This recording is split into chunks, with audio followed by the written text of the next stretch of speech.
નમસ્તે વિદ્યાર્થીઓ.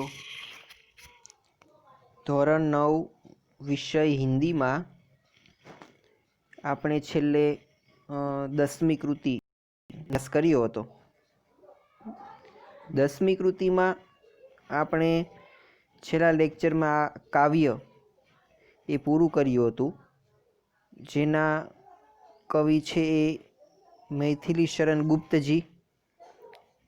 તેના દ્વારા આ જે કાવ્ય છે એ રચવામાં આવેલું છે અને એનું ટાઇટલ એ ભારત ગૌરવ એવું આપેલું છે.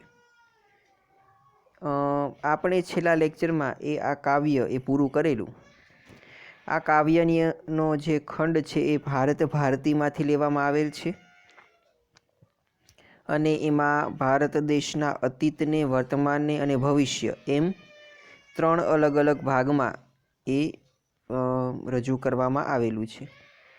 गुप्त जी ने भारत के अतीत का गौरवशाली वर्णन यहाँ पे किया है અને જે આર્યોની સંસ્કૃતિ હતી એની પણ અહીંયા ચર્ચા એણે કરેલી છે અને બહુ સરસ રીતે આપણે આ કાવ્યને પૂરું કરેલું. શબ્દાર્થ અને ટિપ્પણી એ પણ આપણે સાથે સાથે એને કવર કરી લીધેલી, એટલે એનો કોઈ પ્રશ્ન નથી. હવે જે સ્વાધ્યાયના તમામ પ્રશ્નો છે અને થોડું ઘણું વ્યાકરણ છે, બરાબર, તેનો આપણે હવે અભ્યાસ કરવો છે. તો સ્વાધ્યાયમાં જે પેલા પ્રશ્નો આપેલા છે એ તમામ પ્રશ્નો આપણે વિગતવાર જોવાના છે.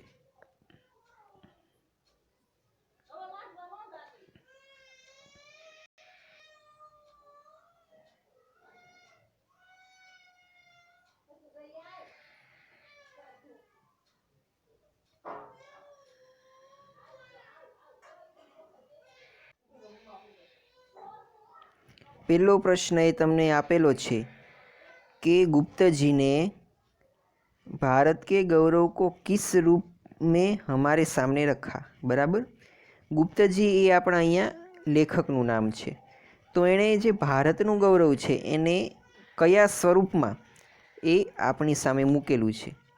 તો અહીંયા તમારે જે આખો કાવ્ય તમે ભણ્યા એનો સારાંશ સ્વરૂપમાં તમારે આ પ્રશ્નનો આન્સર લખવાનો છે कि गुप्त जी कहते हैं कि भारत प्रकृति का पुण्य लीला स्थल है, यह ऋषियों की पावन भूमि है, भारत ही संसार का सिरमौर है, भगवान की बनाई हुई भवभूतियों का सबसे पहला भंडार भारतवर्ष ही है, यहाँ के निवासी आर्यों की यह प्रसिद्ध भूमि है, आर्यों ने ही संसार को विद्या और कला कौशल की शिक्षा दी. इस प्रकार कवि ने भारत के गौरव को हमारे सामने रखा है. बराबर, जे भारतनी जे ऋषि मुनियोनी पावन भूमि એ આપણું ભારત વર્ષ છે. બરાબર, સંસારની સિરમોર એવું પણ અહીંયા કીધું છે અને ભગવાને જે ભવભૂતિઓ બધી બનાવી છે એનો એક ભંડાર છે. यहाँ के निवासी आर्यों ही प्रसिद्ध भूमि है, आर्यों ने ही संसार को विद्या और कला कौशल की शिक्षा दी है. तो आ रीते ए पेलो प्रश्ननो आंसर तमारे लखवानो छे. 4 मार्क्स के 3 मार्क्स में आवे छे, 5-6 वाक्य में तमारे एनो आंसर लखवानो छे. हवे बीजो प्रश्न आपेलो छे कि भारतवासियों के बारे में गुप्त जी क्या कहते हैं. तो गुप्त जी के अनुसार भारतवासी आर्यों की संतानें हैं. इस एक समय था जब आर्य विद्या और कला कौशल में सबसे आगे थे. ज्ञान विज्ञान के क्षेत्र में उनका कोई मुकाबला नहीं कर सकता था, परंतु उन महान आर्यों की संतान होकर भी आज भारतवासी अधोगति में पड़े हुए हैं. प्रगति की दौड़ में वे बुरी तरह बिछड़ गए हैं, फिर भी अपने महान पूर्वजों के उच्च आदर्शों को वे भूले नहीं हैं. बराबर, ગુપ્તજીએ જે ભારતવાસીની વાત કરી, જે આર્યોની વાત કરી, આર્ય સંતાનોની, એની અહીંયા તમારે ચર્ચા કરવાની છે. નેક્સ્ટ ક્વેશ્ચન આપેલો છે કે આર્યો કે ઉચ્ચ ચરિત્ર के बारे में गुप्त जी ने क्या कहा है. गुप्त जी कहते हैं कि आर्य ऊंचे आदर्शों के साथ जीवन जीते हैं थे, परोपकार ही उनके जीवन का उद्देश्य था। बराबर, बीजा ऊपर एने उपकार करवानी ज भावना ये हमेशा राखी है। दूसरों के लिए जीने में ही वे अपने जीवन की सार्थकता मानते थे। स्वार्थ की भावना से वे कोसों दूर थे। वे कर्मवीर थे। निष्क्रिय होकर बैठना वे नहीं जानते थे। इस प्रकार गुप्त जी ने आर्यों के उच्च चरित्र की प्रशंसा की।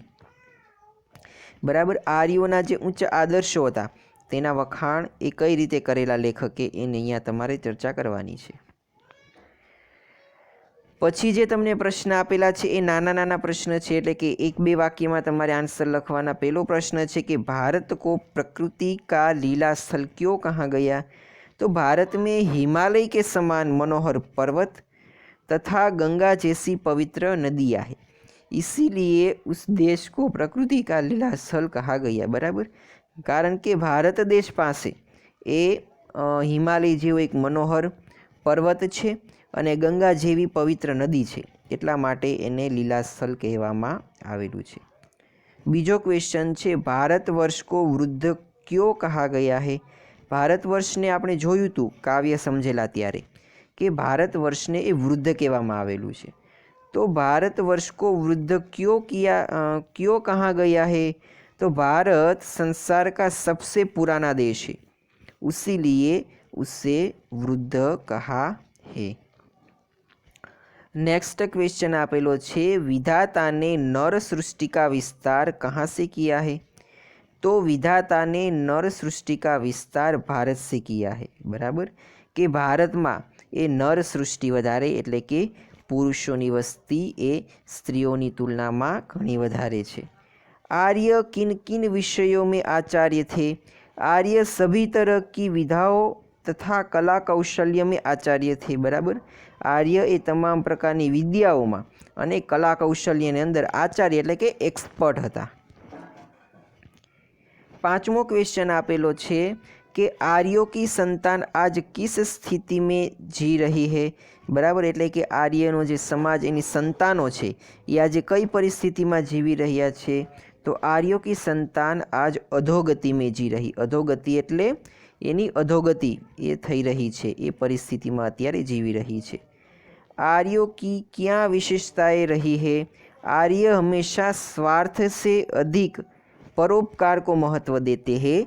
वे मोह से दूर रहते हैं और निष्क्रिय रहना पसंद नहीं करते। बराबर, आर्योनी आ विशिष्टताओं हती कि ते हमेशा परोपकारनी भावना, परोपकारने महत्व आपे छे। ते मोह मायाथी दूर रहे छे अने ते हमेशा निष्क्रिय रहेवानुं ए पसंद करता होय छे। पछीनो क्वेश्चन आपेलो छे कि भारत किसका गौरव है? तो भारत वो भूलोक का गौरव है। पछीनो सवाल तमने आपेलो छे कि भारत किसका सिरमौर है? बराबर, तो भारत संसार का सिरमौर है। बराबर, संस्कारनी एक श्रेष्ठ वस्तु सिरमौर ए अहींया भारतने कहेवामां आवी छे। भारत किसका प्रथम भंडार है? भारत भगवान की भवभूतियों का प्रथम भंडार है। बराबर, जे संसारनी भवभूतिओ छे तेनो प्रथम भंडार ए आपणो भारत देश है। बराबर, तो पछीनो क्वेश्चन आपेलो छे ए तमारा व्याकरण छे।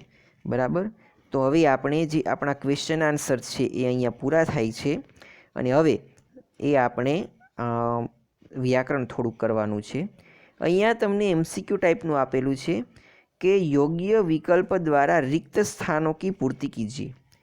हवे अहींया तमारे जे तमने खाली जग्या आपेली छे ए तमारे नीचेनामांथी कोई एक योग्य विकल्प ए पसंद करीने तेमां मूकवानो। जो तमने आखा काव्यनो मर्म, आखा काव्यनो अर्थ ए खबर होय अने तमे समझेला हो तो तमे आनो आंसर ए झड़पथी आपी शको छो। पेलुं आपेलुं छे कि भारत को डैश कहा गया है। बराबर, तो भारत ने शुं कहेवामां आवेलुं छे? तो क ऋषिभूमि, ख तपोभूमि अने ग वीरभूमि। तो भारत ने आ त्रणमांथी कया प्रकारनी भूमि कहेवामां आवी छे? ऋषिभूमि कहेवामां आवी छे, तपोभूमि कहेवामां आवी छे कि वीरभूमि कहेवामां आवी? तो अहींया तमारो साचो आंसर आवशे क एटले के ऋषिभूमि। बराबर। नीचे जुओ तमने आंसर में आपेलू है कि भारत को ऋषि भूमि कहा गया है। बराबर, भारत ने ऋषि भूमि, ऋषिओनी भूमि ए कहेवामां आवी छे। जे आपणे लगभग पहला ज अंतरामां ए आपणे जोयेलुं। हवे बीजो सवाल छे कि वृद्ध भारतवर्ष ही संसार का डैश है। बराबर, जे वृद्ध भारत छे ए संसारनुं शुं छे?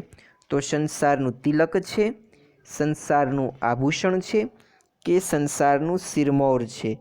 तो हमणां ज आपणे क्वेश्चन आंसर में जोयेलुं अने जे आपणे अगाऊ काव्य समझेला एमां पण जोयेलुं कि वृद्ध भारत ने संसारनुं सिरमौर कहेवामां आवेलुं छे। त्रीजो क्वेश्चन छे, विधि ने डैश का विस्तार यहीं से किया है, एटले के नर सृष्टि, जीव सृष्टि के पशु सृष्टि। तो विधि विधाताए ए जीव सृष्टि के पशु सृष्टि नहीं परंतु नर सृष्टि है। बराबर, एनो विस्तार कहेवानो मतलब कि भारतनी अंदर नर सृष्टि एटले के पुरुषोनी संख्या ए वधारे छे एवुं अहींया कहेवामां आवेलुं छे। पछी क्वेश्चन नंबर 4 आपेलो छे कि भारत के निवासी खाली जग्या है। बराबर, मंगोल, आर्य के शक। तो आपणे आ काव्य में जे छेल्लो पेरेग्राफ हतो ए आर्य विषे भणेला, आर्योनी संस्कृति विषे, आर्योनी विशेषता विषे। तो अहींया भारतना निवासी ए आर्यो हता। आर्यों की संतान की आज खाली जग्या हो गई है। तो आर्योना संतानोनी आज शुं थई गई छे? अधोगति, उन्नति के अवगति? तो एनी आजे अधोगति एटले के दुर्गति ए थई गई छे एवुं तमने अहींया आपेलुं छे। तो आ रीते तमारा 5 जे क्वेश्चन आंसर छे तमारे आ रीते लखवाना छे। तमारे मात्र एमसीक्यू नो जे आ ब क के क ख ग ए रीते नथी लखवानुं, आखा वाक्यमां तमारे एनो आंसर लखवानो छे।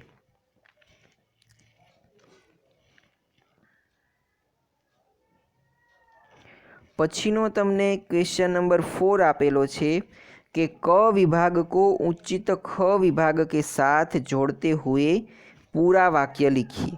हवे आ तमारे अधूरु वाक्य छे एक प्रकारे पूरुं करवानुं छे। तो जे पहेલું वाक्य छे एने तमारे सामेमांथी कोई एक चोक्कस वाक्य पसंद करीने आखुं वाक्य बनाववानुं। पहेલું आपेलुं छे कि वृद्ध भारतवर्ष ही संसार का, पछी तमारे अधूरु वाक्य पूरुं सामेथी कोई एक लईने करवानुं। तो जुओ, वृद्ध भारत ए संसारनुं शुं छे? हमणां ज आपणे जे खाली जग्या पूरी एमां जोयेलुं कि वृद्ध भारत ए संसारनुं सिरमौर, एटले के अहींया आवशे त्रीजुं सिरमौर है। तो आखुं वाक्य कई रीते बनशे? तो आंसर में तमारे आखुं वाक्य ए रीते लखवानुं कि वृद्ध भारत ही संसार का सिरमौर है, एटले के पेलानी सामे तमारे त्रीजुं ए जोड़ी देवानुं छे। पछी विद्या, कला, कौशल्य के पछी आवशे प्रथम आचार्य आर्य थे। विद्या, कला अने कौशल्यना प्रथम आचार्य कोण हता? तो विद्या, कला अने कौशल्यना प्रथम आचार्य ए आर्यो हता।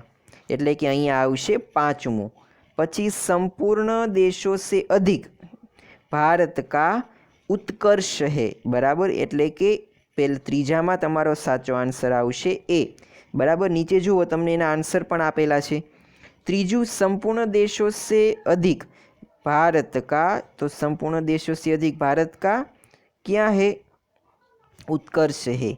बराबर, पछी चौथू भगवान की भवभूति का, तो भगवान की भवभूति का प्रथम भंडार भारत है। बराबर ने, एटले ऑप्शन आवशे 2 प्रथम भंडार है, एटले चौथानी सामे तमारे बीजू मूकवानुं। 5मुं, भारत जैसा पुरातन देश दुनिया में कोई दूसरा नहीं है। तो एनी साथे तमारे चौथुं, 5मानी साथे चौथुं जोड़वानुं। हवे छठ्ठानी सामे जे वध्युं छे, बराबर, एटले के अहींया तमारे कयुं वध्युं छे छठ्ठानी सामे? तो आर्य है। बराबर, भारत के निवासी तो आर्य है। तो छठ्ठानी सामे तमारे 5मुं लखवानुं छे। तो आ रीते तमारे स्वाध्यायना तमाम प्रश्नों आपेला छे।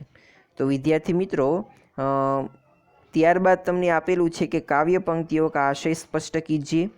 तो तमने जे काव्य पंक्ति आपी छे, मैं तमने जे रीते लेक्चर में समझावेलुं ए रीते तमारो एनो अर्थघटन ए अहींया लखवानुं छे। પછી તમને કાવ્ય પંક્તિઓને પૂરી કરવાની કીધી છે, બરાબર. તો એ પણ તમે પાઠ્યપુસ્તકમાંથી જ ગોતીને લખી નાખશો. આમાં કંઈ સમજવા જેવું નથી. તમારે જે કાવ્ય પંક્તિ છે એ પૂરી કરીને લખવાની છે. તો વિદ્યાર્થી મિત્રો, અહીંયા તમારા સ્વાધ્યાયના તમામ પ્રશ્નો પૂરા થાય છે અને આજનો લેક્ચર એ આપણે અહીંયા સુધી રાખીએ છીએ.